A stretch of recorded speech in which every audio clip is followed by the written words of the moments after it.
Hello, and welcome to Book Talks with Lily. Today we're going to be reviewing a book that takes readers through hell and back. Grab your Virgils and prettier Beatrices, because today we are reviewing Dante Alighieri's Inferno. Now, after finding himself alone and lost in the woods, being terrorized by three beasts, Dante becomes the traveling companion of the ghost of the dead poet Virgil through the 9 layers of hell. He starts out his journey in Purgatory, the first layer of hell, as a relatively sympathetic character, complaining often to Virgil that the punishments of the condemned are way too harsh. However, through Virgil's moral guidance, and like the good dynamic character that he is, he slowly begins to see the world through the lens of the book's theme, which is divine justice.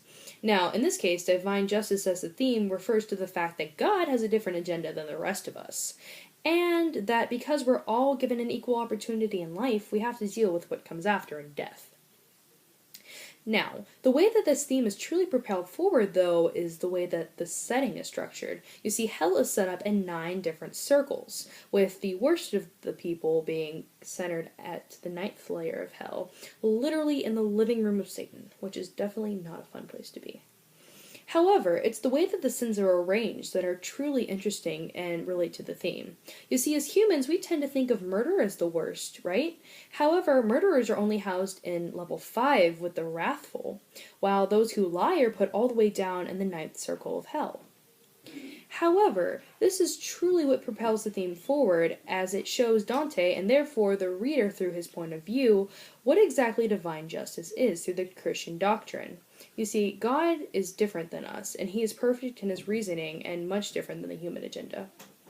Now, let's put all that story aside and focus on Dante's Inferno for what it is as a piece of literature. Dante's Inferno is an epic poem, but epic poetry is far more than just fancy words trying to look cool. It's a long narrative style piece of poetry that focuses on amazing deeds that are important to the culture. In Inferno, Dante travels through hell and sees many of his political enemies from his time on Earth, which makes it a very important political piece.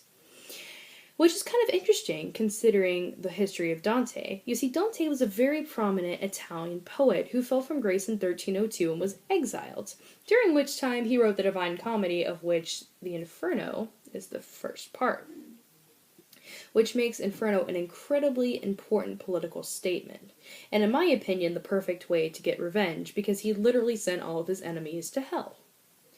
Now, this book is highly insightful, however, the reading level is very, very, very difficult, and it requires someone to be fluent in Old English and understand hundreds of Italian allusions and biblical references.